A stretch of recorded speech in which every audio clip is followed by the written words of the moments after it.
Hi, everybody. I have been called to speak this morning. Today is April the 30th, Thursday. I have been having a pull to get back on and go back and talk a little bit more about the start, the kickoff of my journey that I've been on for the last 18 months, but definitely for 12 months, where I actually started the healing process. Going back a little bit, my my ex was a little bit further along on understanding about the inner child and shadow work and stuff. When we were going to separate for them to go heal on their own, um, there were things that were said that didn't make a lot of sense. Oh, I guess they made sense, but now they make more sense to me as I've learned and grown. And they were the catalyst, actually, to me phoenixing and me awakening and my ascension. And I continue. In fact, I believe I am currently in another awakening, headed for an ascension. That is why I'm having so many minor challenges that are waking me up even further. When we separated, I was told I probably need to do shadow work. Now, remember, at this time, I still had the job, my dream job, that I got to hold on to mask for, to deflect from all of the emotions that the separation was causing. So I was told at the time I probably need to do some shadow work. This is exactly what I saw when that was said to me. There was this wall. I have this wall of, it's a filing cabinet system basically, and every one of those drawers had a lock on it. And basically, this is all the trauma from childhood on that I had compartmentalized. Basically, I stuck it in the drawer. I'll name a few. Mother abuse, stuck it in the drawer, locked it. Father abandonment, stuck it in the drawer, locked it. Father abuse, stuck it in the drawer, locked it. Each one of these drawers, I'm talking an entire wall is what I saw. Sexual abuse as a child, locked it. I never dealt with any of it. But I didn't have to, because I stuck them in the drawer and didn't want to deal with them. I compartmentalized all of my trauma, all my life. It worked for a long time. It really did. I didn't have to deal with it. So that's what I saw when I was told that I probably need to do some shadow work, and I went, "Yep, nope, not doing it. Not doing it. I'm not opening those drawers." I was afraid to open those drawers. I'll be honest. I was scared of what would happen to me if I opened even one of those drawers and started dealing with the emotions associated to it. So I moved on, went to the job, was able to distract myself from everything, continue to have the on and off, get to see each other, don't, but every single time I got breadcrumbed and I was being triggered for my abandonment wounds, my rejection wounds. Again, at this time, I didn't quite associate everything. I didn't associate my triggers to something in one of these drawers. I didn't. So as I was being triggered for abandonment wounds, for rejection wounds, for all the wounds that I was unaware of at the time, I still had the job. When I said, "Nope, I'm not opening those doors. Nope, nope," I swear now I look back, I swear I heard God chuckle. "You're going to." Well, when there was the loss of the job, this happened at the very end of January, when there was the loss of the job, then I had one more thing. I thought I still could hold on to the relationship that was on and off, but we had enough contact at that time that I kept thinking, okay, they're going to come back. They love me. I feel it every time we come together. I feel it. So I had that to sort of distract myself from. Then when there was that finalization where they picked another over me, that was it. That's where I had nothing else to hold on to. I figuratively was curled up on the floor in a ball, lost. What do I do now? What do I do now? What do I do now? So those words started coming back into my head. Maybe I need to do some healing. I didn't know where to go, so I got on YouTube, because at this time I had stopped Facebook. I just couldn't do Facebook anymore. Seeing the posts that would break my heart, seeing the posts of people out there that are angry and mean, and I at this point I couldn't handle any of it. So I stopped Facebook last year.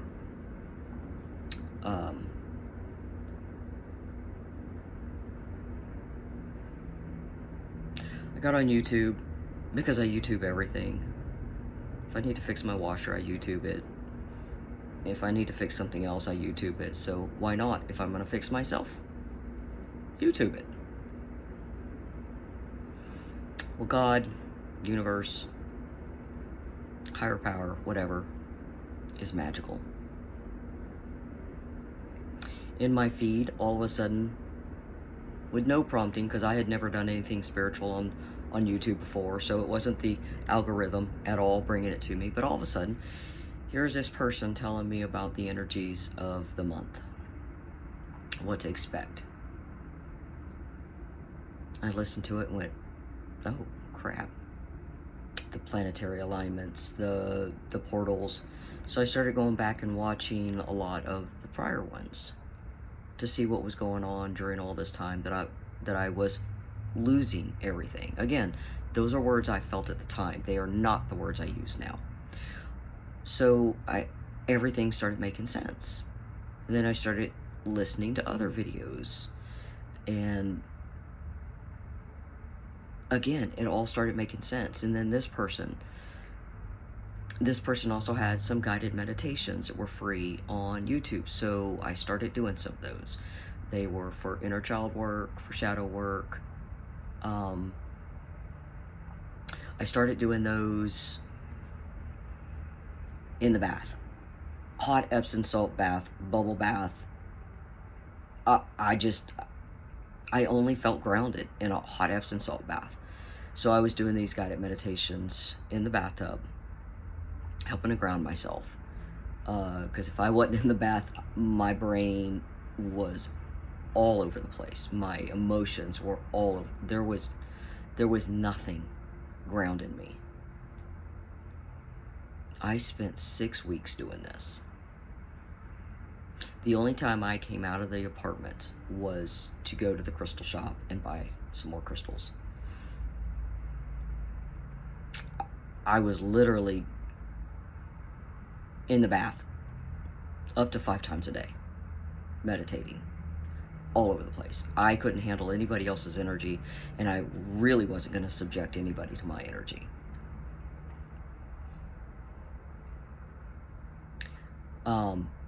This person also has an app that has more extensive meditations, and so I went ahead and subscribed to that, downloaded the app, subscribed to it, and I pay under $20 a month for the past year, and it's priceless. Even now, sometimes when I'm not quite sure what's going on energetically or emotionally, which I'm not as emotional as I used to be, but something bubbles up.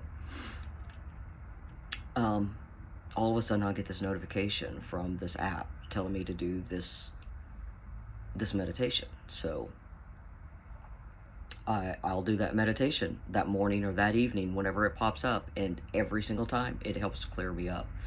Um, God is magical. So even now, things make sense from back then. So as I've been telling people in my car, life is basically like a video game. So if you're sitting there gaming, you can't get to that next level until you've completed this level. You can't move forward until you've dealt with what's going on right now.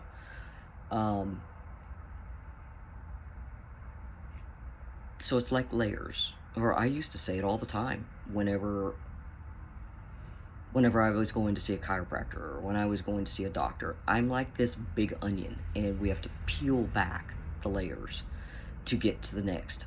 Life's the same way. I'm still peeling back. We will be our entire life. But I am so happy right now. I am so complete. And only because I opened every one of those drawers. I opened every single one of them. And it was extremely painful. I would be sitting in that bath in the middle of a meditation, just bawling my eyes out. Bawling my eyes out for my inner child. Bawling my eyes out for happiness. Just pure relief. The energies, I literally can feel them just leave. But it took a while. It took a long time. Then I had somebody trigger me a few months ago. And I thought, I've opened up all those drawers. What the hell? I've been working on the ancestral stuff. What? Well, they triggered me. So I was like, okay. Ran my bath.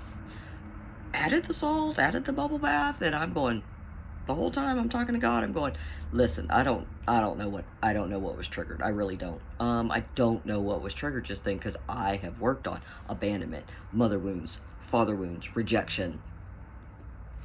I've literally worked on every single one of them. I named everyone. I can't name this one. I don't know what this one was. So, yeah, I need your help. Help me identify what I need to release from that trigger. And he did. He did.